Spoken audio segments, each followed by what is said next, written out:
balik lagi di channel YouTube aku. Halo. Balik lagi sama Caca Anissa.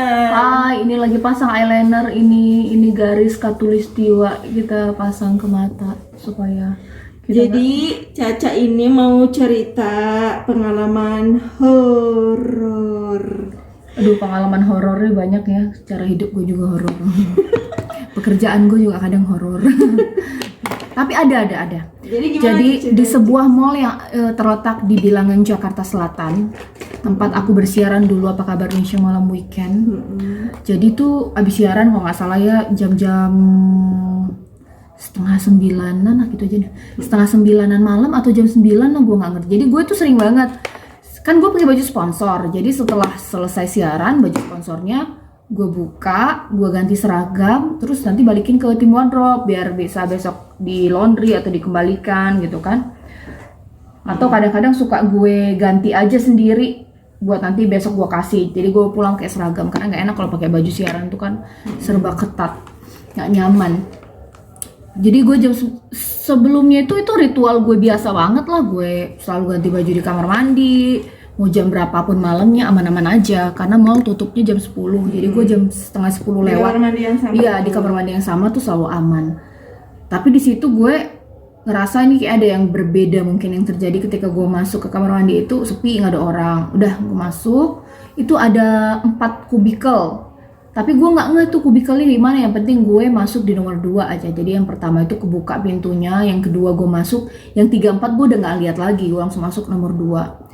Ya udah gue kamar mandi, terus gue ganti baju, tiba-tiba ada suara masuk orang dari luar lah ke dalam kamar mandi kan, jebrek gitu kan, terus nyanyi-nyanyi gitu, nyanyi yang kayak nyanyi lagu gak jelas gitu, apa ya, itulah ya, nyanyi kecil gitu bersenandung. Tapi di situ perasaan gue udah nggak enak gitu, ya penasaran aja lah kalau orang di luar tuh siapa sih gitu kan.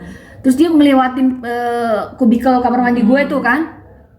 Sepertinya antara nomor 3 atau nomor 4, gue nggak ngerti. Yang penting kedengaran suara masuk kamar mandi, nutup pintu, ngeceklek gitu. Udah tuh, tapi gitu di situ nggak nyaman gitu karena dia masih bernyanyi lah gitu ya. Cepet-cepet loh. Gue langsung cepet-cepet tuh ganti baju tuh udah ekspres.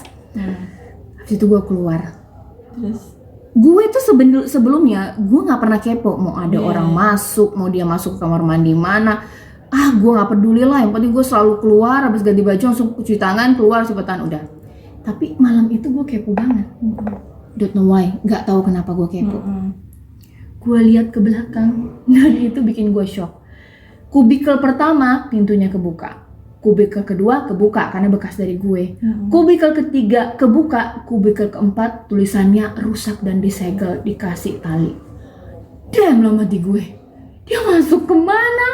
Langsung gue balik. Gue nggak mau berimprovisasi lagi nengok ke bawah, itu gue nggak mau ya. Gue langsung balik. Astagfirullahaladzim, gue langsung keluar nyibrit, gue lari. Ya Allah, serem banget itu, gue langsung deg-degan sampai kebayang-bayang. itu apal nggak hari apa? Lupa gue hari apa, yang penting itu bikin gue langsung, setelah itu gue nggak pernah mau lagi ganti baju di kamar mandi itu. Jadi selalu gue paksain aja gue pulang pakai baju siaran, gue pakai jaket, gue pulang udah nggak mau lagi, gue atau gue minta tolong ditemenin. Itu nggak pernahnya terjadi kejadian Padahal seperti itu. biasanya di situ jam Aman, segitu juga. aman. Jam segitu pernah lebih malam jam 10 aman. Gak tahu di hari itu gue mikir apa gue kurang baca doa kali gue baca kamar mandi ya. Tapi gue trauma, Bo. Astagfirullahaladzim. Padahal istilahnya suara ya. Apalagi lu dilihatin, kalau dilihatin ada. Nggak pernah kalau dilihatin. Tapi bayangan gitu pernah. Tapi kan sebenarnya kalau menurut cerita-cerita kan hantu nggak ada bayangan ya sebenarnya. Tapi ini gue nggak ngerti ya. Gue waktu kecil. Jadi waktu kecil gini. Waktu kecil itu gue lagi ada kejadian di rumah. Jadi di rumah itu lagi nggak terlalu banyak orang. Sementara kamarnya banyak, jadi nyokap gue memutuskan bahwa kita tidur bareng-bareng di 2 kamar gitu biar aman. Anak-anak perempuannya tidur di 2 kamar, tapi pakai kasur gitu di bawah gitu kan. Gue di 1 kamar tidur bertiga, di sebelah kakak gue berdua, jadi berlima.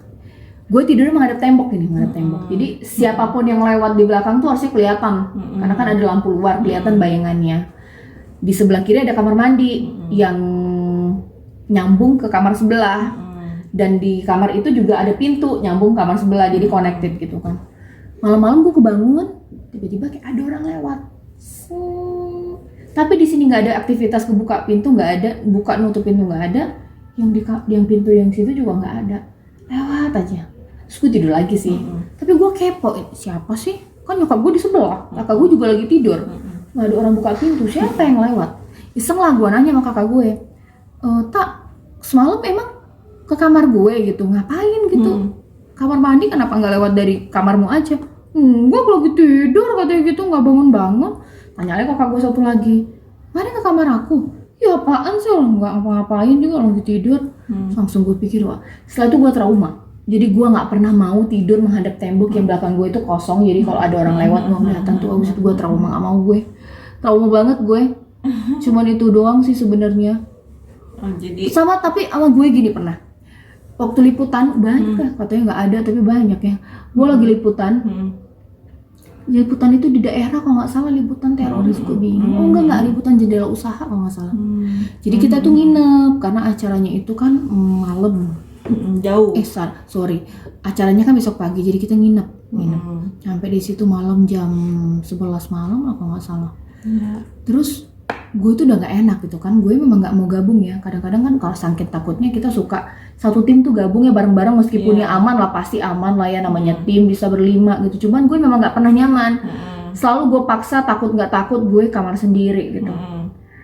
Tapi gue di sepanjang malam itu gue berusaha untuk, ya Allah ini nggak enak banget tidur, kayak ngerasa diliatin mulu gitu kan. Sendirian, aduh ya Allah, gue tuh apa gue ke kamar sebelah, gitu, apa gue ke kamar sebelah, pokoknya itu udah ketakutan gue tuh udah nggak jelas lah pokoknya. Ya habis itu ternyata tengah malam ya dia ya seperti biasa ya, air lah berasa nyala, tiba-tiba berasa kayak ada yang seker-seker gitu. Cuman gue tutup aja mata gue langsung gue tidur. Besok pagi kebangun tapi udah gak enak banget. Terus cerita. Oh iya nih, ada lagi satu lagi. Banyak ya. Jadi ini zaman pacaran. Gue di Cibubur di rumah kakak ipar gue. Jadi tuh zaman dulu itu pacar gue ya, suami gue sekarang sih ya. Dia tuh ngoprek kameranya dengan kamera infrared. Infrared itu jadinya semua warna itu dibalikkan gitu loh. Misalnya kalau rambut gue pernah dicat, nanti kalau di foto itu jadi kuning, jadi putih gitu loh. Warna biru nanti bisa jadi hijau gitu kan. Jadi kamera infrared. Biasanya sih kamera infrared ini digunakan kalau misal lo pemburu hantu tuh gitu, suka dipakai tuh. Cuman kamera ini memang buat seni aja, gambar itu jadi putih semua gitu. Terus kata cowok gue tuh, suami gue tuh sekarang ya, ayo foto di jembatan gitu kan. Cibubur itu kan kota wisata, legenda wisata itu kan memang suasananya kan begitu kan, agak-agak hutan belantara. Judulnya ya udah gue di jembatan, foto cepret sore jam 5 menjelang maghrib. Memang parah juga sih waktu itu ya, orang mau maghrib foto-foto. Udah tuh ya, selesai foto, gue udah ngerasa bahwa badan gue nggak enak banget. Habis itu gue sholat maghrib, gue doa dalam hati, Masya Allah, jangan ada yang nempel ya sama hati gue gitu. Karena gue kan waktu itu masih ngekos kan, gue tuh kan penakut banget. Tolong satukan ya. Jangan ada yang nempel sama sekali ya, karena kalau misalnya nempel, buset deh, gue pasti nggak bakalan nyaman itu di kamar gue, di kosan gue sendiri. Terus gue, ya Allah, gue doa dalam hati, ya Allah, maksudnya gue dalam hati itu doa, ya Allah jangan ada sesuatu yang aneh menempel di tubuhku gitu kan. Udah berat ya rasanya gitu, berat aja. Udah tuh biasa aja, pulang gue udah ringan lagi, pulang nggak ada gangguan. Sampai seminggu kemudian, nah fotonya itu hasil diedit tuh cuma di crop doang sih. Kirim ke gue, ini sayang udah jadi nih fotonya gitu, jadiin profile picture, bagus kata saya, di jembatan itu oke banget. Gue jadiin profile picture. Di detik itu gue jadi profile picture, ada yang WhatsApp gue, Cak, serem banget sih fotonya. Kenapa? Gue bilang, lihat di sebelah kanan atas lo itu gambar muka, Cak. Bohong, gue bilang gitu. Langsung gue bilang, lu buruan kesini nih, katanya fotonya itu. Tapi lo nggak lihat? Kan gue nggak juga, gue juga nggak, pada saat itu pacar gue juga nggak. Pas dibilang gitu, iya ternyata. Akhirnya gue zoom, emang muka kayak muka orang gitu, kayak bayangan lagi lewat, tapi dia lagi kayak gini, kayak gitu tuh. aduh masih ada nggak ya fotonya, gue dulu lupa. Ada di Facebook itu sebenarnya. Terus gue bilang sama pacar gue, lo cek sekarang aslinya itu apa setelah lo edit atau master aslinya itu begitu. Terus habis itu dia nelfon, iya ke foto hantu katanya gitu, ikut gak? Kalau dia kan bercandaan, gue iya say muka aslinya. Habis itu gue langsung datang itu kan, ketemu sama dia, ngeliat di laptopnya itu memang fotonya itu memang kayak gitu. Ya itulah namanya kamera infrared itu kan, dia nangkep kalau misal ada bayangan langsung semakin jelas sama dia. Nah itu yang temen yang WA apa yang ngasih tahu itu emang bisa dia. Enggak, itu fotonya jelas banget dah. Jadi gue aja, gue aja yang nggak ngeh, apalagi gue itu orangnya tipe begini. Gue aja yang ya namanya foto biasa, gue pikir kayak dan lo fokusnya kayak lo, itu gitu. kan belakang kan hutan ya, hutan belantara gitu kan. Jadi gue pikir, oh gila gue cakep, udah gitu doang. Pacar gue waktu itu juga, apalagi dia ibaratnya orang lama di Australia nggak percaya begitu-begituan lagi dia kan. Jadi dia langsung foto, diedit cuma di crop doang, habis itu kirim ke gue. Setelah ada yang itu juga baru kita zoom. Wah iya gitu ya. Sampai kita kasih ke orang gitu kan. Bener nggak sih ini memang maksudnya apa perasaan doang, apa bayangan biasa, apa bayangan pohon, atau memang karena di belakang itu pohon jadi terbentuk kayak muka orang. Kita tanya sampai beberapa orang, ya ini muka semua. Ini face banget gitu loh. Jadi kayak bolong itu bagian matanya gitu kan. Tulang pipi, tulang muka. Terus habis itu lo yang biasa aja sih gue habis itu. Gue langsung ngerasa bahwa jangan-jangan dia lewat waktu itu di belakang gue ya. Untung nggak nempel. Tapi baru gue ngerasa kayak gini. Oh itu yang membuat gue setelah waktu foto di situ, gue ngerasa badan gue nggak nyaman. Gue ngerasa badan gue itu kayak berat aja rasanya ya. Tapi setelah gue sholat maghrib hilang sih semuanya. Oh ya, pas anak gue juga pernah. Apalagi tuh? Gue di Bogor. Di hotel apa ya namanya? Di Bogor. Oh iya ya, gak usah disebutkan ya. Gue lagi ini orangnya memang punya anak bayi. Itu kan hotelnya kan emang bayi. Kenzi itu umur 7 nggak nyampe kayaknya ya. 5 bulan, 4 bulan, 5 bulan bayi ya. Terus gue iseng-iseng nih, ada acara pernikahan. Jadi kan pernikahannya itu besok, hari ini kita udah masuk tuh siang gitu kan. Ya udah nih, sore-sore gue bilang laki gue, ini suasananya bagus, aku pengen main ayunan di situ gitu kan. Oh ya udah kata laki gue duluan, katanya aku ke toilet dulu, nanti aku nyusul. Gue cari lah itu yang paling bagus meskipun hutan belakangnya. Gue main ayunan aja di situ sendiri sama Kenzi. Kenzi masih bayi, gue main ayunan berduaan. Nggak ada feeling apa-apa. Nggak ada feeling apa-apa. Habis itu pas gue datang udah biasa aja gitu kan. Oh malamnya Kenzi nangis aja dari tanah.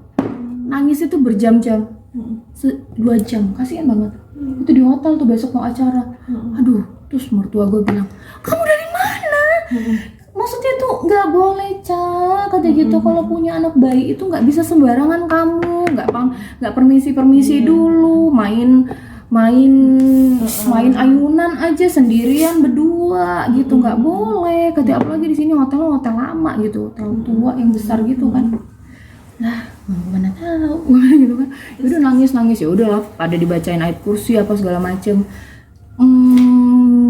Kira-kira jam-jam 7:30 lah baru berhenti nangis. Jadi maghrib dia udah nangis itu yang perutnya nggak sakit, perutnya nggak kram, kayaknya sih baik-baik aja. Nah itulah dia, kita harus permisi. Basically sebenarnya gue nggak terlalu percaya sih sebenarnya ya, maksudnya ya karena gue belum pernah melihat wujud aslinya itu ya, gue nggak pernah ngelihat sih, percaya nggak percaya. Tapi memang ada aja gitu peristiwa-peristiwa sebenarnya nggak bisa dijelaskan dengan akal sehat. Mungkin nggak ya wallahu alam sih. Sekian. Yang penting kita itu harus yang penting mah jaga perkataan dan perbuatan ya. Jangan ngasal. Jangan terlalu pede. Kadang-kadang gue itu pelajaran buat gue juga. Gue foto maghrib di jembatan, ada yang lewat. Ketangkep deh, untung nggak nempel kan. Kalau nempel gimana? Begitu. Ya deh guys, gitu itu aja. Bagaimana cerita saya? Apakah Cerita seram? Nggak seram. horornya Caca kayaknya serem nggak? Ya deh Cik, nanti cerita lagi kalau ada yang serem-serem ya Cik. Oke. Dadah, jangan lupa like gitu dong. Jangan lupa like and subscribe-nya. Sampai jumpa.